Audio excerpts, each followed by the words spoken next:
sorry guys, I'm late. I talk so much shit that I just get caught up in everything. So, how are we all? We good? We knew why you were running behind. Yeah, it was the exact same on fight week, on fight day last day. You knew exactly. It was like 4 hours until I came to you guys. I can't help it. I really just can't. It's so bad. Well, talk about that. I mean, the amazing debut, right? Not just the fight, but just the whole scene and everything around it. You finally get done. You decompress a little bit, man. What do you take out of that whole experience? It was overwhelming. Like, it was phenomenal to think that I'm sat down in a change room. I went in. They told me I wasn't allowed to have a shower. I was like, fuck it, I'm having a shower. Like, stop me.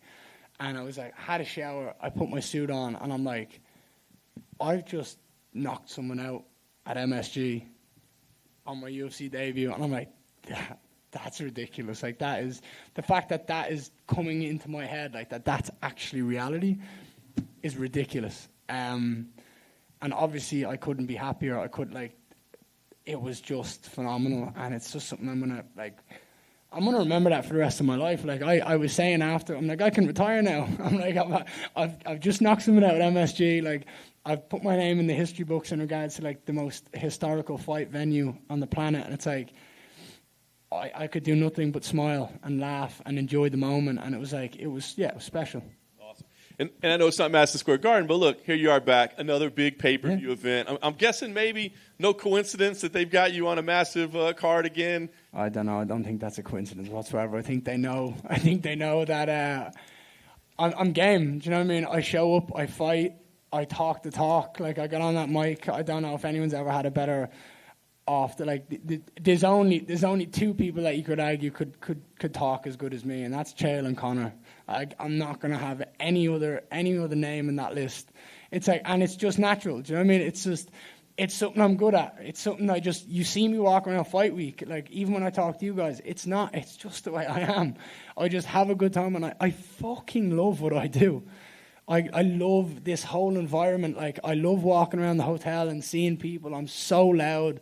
Like, you will always hear me before you see me. You will always feel that good energy. It's just, I want it to be infectious. I want you guys to sit here and be like, oh, this is fucking cool. Like, I'm excited. I'm looking forward to this. And that's the energy I want people to have. And the UFC, I feel, are aware of that too. I feel like anyone who works in the UFC, I want to bring a smile to their face. I want them to be excited for my fights. And that could be someone from like greeting me at the hotel door to walking me out to my fight, and everyone in between. I want them all to feel that same energy. I don't want someone going, oh, he's a moany cunt. He's a wrecked ahead. Do you know what I mean? I never want that. It's like, just make people's day. Pass on that positive energy. That's awesome. We'll talk about the matchup that you had this time around. Do you see anything different, unique, difficult about this opponent? Look, every opponent in the UFC is going to bring different challenges, and they're always going to be game. And Darian isn't going to be any different. He's going to be an elite level athlete who's going to come in there and try prove that he's better than me. Good. Try. That's what I want you to do. I want you to try.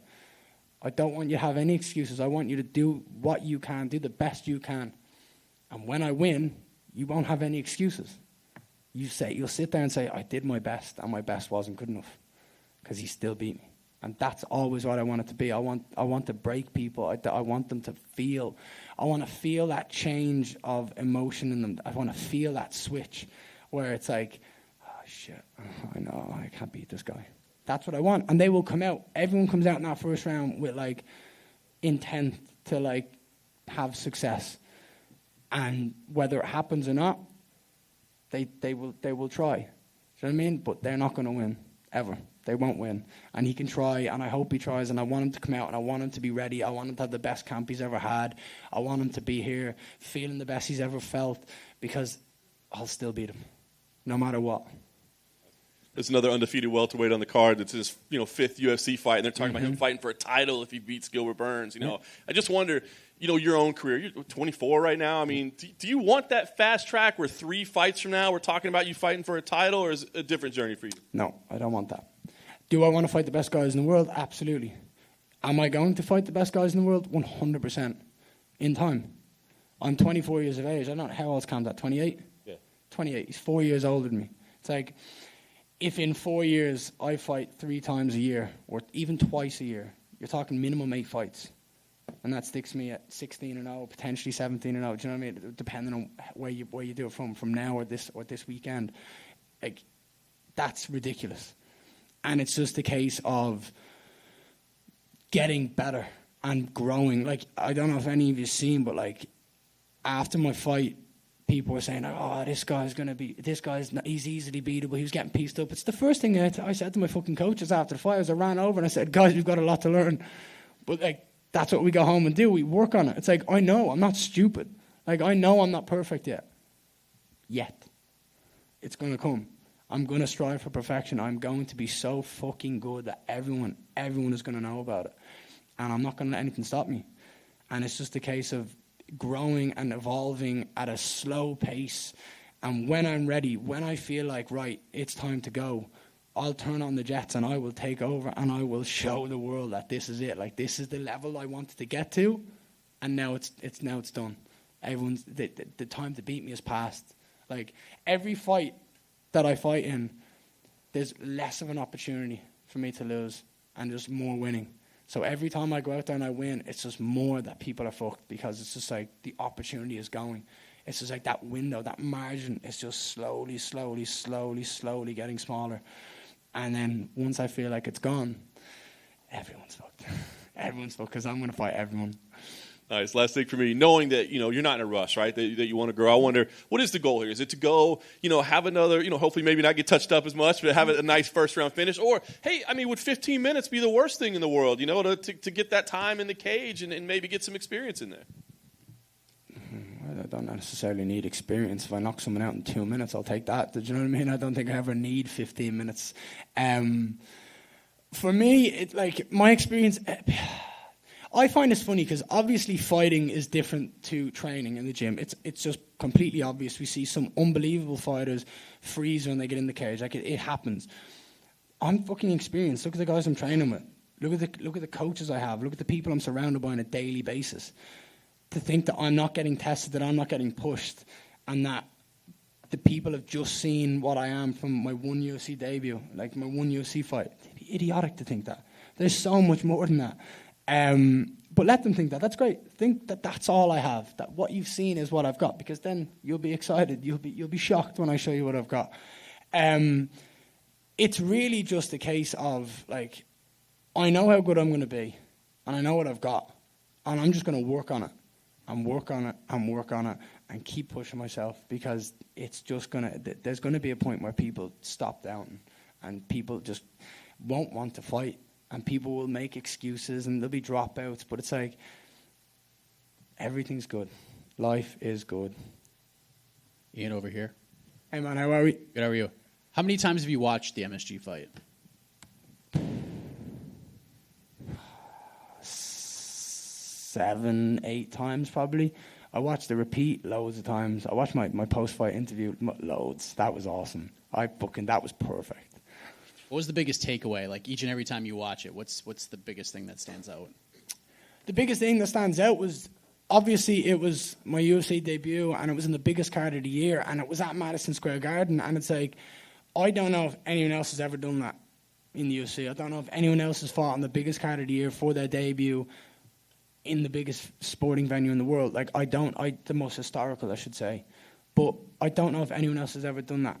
And I went in there, and the moment I seen my name pop up on the LED screen going around Madison Square Garden, and I see Bruce Buffer, like, screaming my name with energy, I'm like, oh, fuck. This is where I dreamed of being. Like, this exact moment is the bit that I've dreamed of, is stepping into this octagon, the UFC gloves on, I've got the shorts on, I'm living that dream. Like, I've made it a reality. And it was just about, like, feeling overwhelmed and coming back down and focusing, because I was just so happy. I was so excited. I was so overwhelmed with the feeling of just, like gratitude. Like, I've done this. I got here. Like, I've done everything I've done to get here, and I've pushed through everything that's come my way, and I've still succeeded. And I've gotten to this point, and I'm like, fucking, I was basically just sitting there going, I'm the man. Like, I got here. Like, I'm the man. I did this. And it was the first 2.5 minutes, I wasn't Ian Garry. Like, it wasn't Ian Garry in that cage. It was just a body floating around going, all right, shit, come on, get back into it. And he caught me a couple of times, fair play. But then once we entered the wrestling exchange, I was like, right, shit, I'm not getting taken down and put my back. As when no one ever wants to be in MMA. It's just, I'm like, right, switch it on. And that kind of just, like, opened my eyes. And I was like, right, that's it, let's go. And from that point on, I feel like I won the fight every second of that. Speaking of memorable debuts, today is the 9-year anniversary of Conor McGregor's UFC debut. And you're fighting on a card that same week. What does that mean to you? Because it's got to mean something, right? Yeah, I only seen this earlier. That's awesome. That's cool. Like, I mean, we're talking about the biggest star in the sport. And, like, someone who absolutely, like, I can attribute a lot of my career to in regards to, like, if it wasn't for him, I don't know how fast it would have taken me to find this sport, because he made that very easy for me to know what I wanted to do. Watching his rise, watching his fights with my friends, with everyone, just enjoying the energy around Ireland and the excitement around his performances was what made me want to be here. Like, walking into school on Monday morning after watching him fight early hours of Sunday morning, it's like everyone just wanted to talk about him. Everyone was just mentioning what he did. The post-fight press conferences where he's sitting there and he's like, 50 G's, baby! And everyone has done it. Anyone who does that since now is just copying Conor. Even though everyone has every right to try to say that, everyone links it back to Conor. And there's so many things that he said that were just golden. And it's like all those little bits, those little clips were just the most exciting thing. We'd walk in and it was like, you talk about him like throwing darts at like Jose Aldo's head in a dartboard in Brazil, and like, this fella doesn't give a rat's. Like, he's just crazy. And that's what, as a kid, like as someone who was 16, 17 and 18, like boisterous with the boys, like sitting in school laughing, like that was what we enjoyed. It was like the funny clips that he'd say and like who the fuck is that guy, all that. It's always going to be memorable. So it's awesome. Like, even the fact that people like say that I'm the next him, or like they compare me to him, is fucking cool. You know what I mean? They're comparing me to someone who literally is the reason I feel like I'm in the sport, because it's like, because I wanted to be like him. Two last things. John mentioned there's 2 undefeated welterweights on this card, yourself and Khamzat Chimaev, and obviously you're at Sanford MMA, and one of the gentlemen there is Gilbert Burns, and I assume your official pick is that you will remain undefeated while the other will not. Why is Gilbert the guy that's going to stop this train from moving?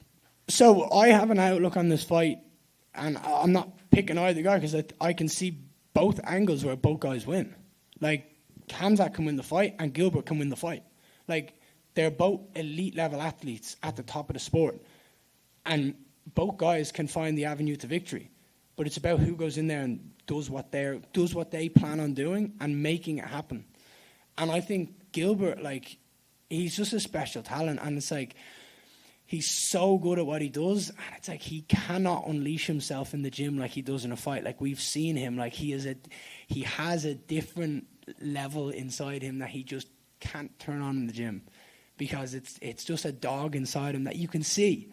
I can see it when I look into his eyes. I can see the dog in him, and he like holds it back, because he can't do that in sparring. He fucking pan guys out every single day if he sparred like he did, like he fights. Can't do it. And it's like, for Khamzat to go in there and beat Gilbert, he's going to have to be perfect. So that's like, Gilbert is going to just have to go in there and fight, because Khamzat's going to have to try to beat him.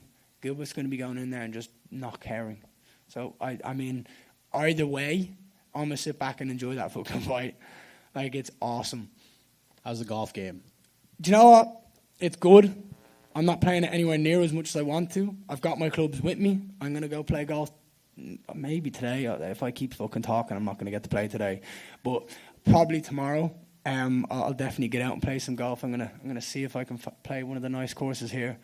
But it's good. I can definitely get better. I can definitely play more. But I love golf. It's awesome. And yeah, we need to get down. I want to get to scratch soon. So yeah, that's going to take some time, but we'll get there. Ian, right here. What did it mean to you to win Irish Pro Fighter of the Year on behalf of Severe MMA back home? Fucking well-earned and well-deserved. It's about bleeding time. 2 years in a row, they gave me Emerging Prospect of the Year. I'm like, fuck off with this Emerging Prospect of the Year. Like, no one's better than me. You can fucking see it. They haven't got what I've got. And they're like, oh, well, it has to be 5 fights or under for emerging. And it's like, I don't give a rat's if I have 2 fights. You can clearly see I'm the best fighter that year. So, yeah, it was about time. But, yeah, the boys, I had a good laugh with the lads when I said the same thing. I was like, if anyone ever gets fighter of the year and has less than 5 fights, I'm going to kick up a fucking fuss. So, yeah, if no one else is getting it ever again before 5 fights, that's it. It's done now. All right, and there's been a plethora of young Irish fighters already this year that have performed well on big stages. Who would you point to as the next guy to come out of Ireland and make it to the UFC? Paul Hughes. Paul Hughes is my guy. He was there for me when my team just got up and abandoned me. He was there to corner me as a friend, and he's awesome. Do you know what I mean? Unfortunately, he didn't get to fight his last fight. He had to pull out due to an injury, but I believe that he's very, very talented, and he's got good heart, and he's willing to push through whatever it is to make it to the UFC, and I really do believe he's next. I don't know when it will be. I don't think he cares when it will be, but it's going to happen. So, yeah, Paul Hughes would be next for me. And last one for me. You said ahead of UFC London that you didn't mind not being on that card because you're not British and you weren't looking forward. And you were looking forward to competing this weekend closer to your new home in Florida. Yeah. After seeing what a success that event was and how great the crowd was, does any part of you miss out on that? Well, no, because after the event, I'm still not British. And after the event happened, I'm still not British. I'm still Irish. If we're talking about UFC Dublin, UFC Ireland, it's a completely different thing. Like, I think they'd be stupid not to put me on it. But it's like, there's so many European fighters that want to fight on that London card so that their fans and family can go over. I'm like, I don't care about that. I want to fight in places that I've not been to, that I'm excited to go. And I fought in London before. Yeah, have I fought in UFC London? Gilbert was giving me shit. He was about this. He's like, for sure I thought you'd be on this card. I'm like, why the fuck would I want to be on that card? Like, look at this card and compare it to UFC London. Was UFC London awesome? Absolutely. Like, it was a great card from top to bottom. It was brilliant. The finishes were epic. And the performances were great. I mean, the talent in British MMA and in European MMA is rising, and you can see it, and we've all earned it. It's harder for us to get to this point. So when we're there, we fucking take advantage of it, and we go forward, and we make sure people know we're here. But I want to be on the big cards. Do you know what I mean? I want to be on these big events where you see the champions walking around. Do you know what I mean? Like, I've fought on two events. I'm going to fight on 2 events now, and there's been 4 world titles in total.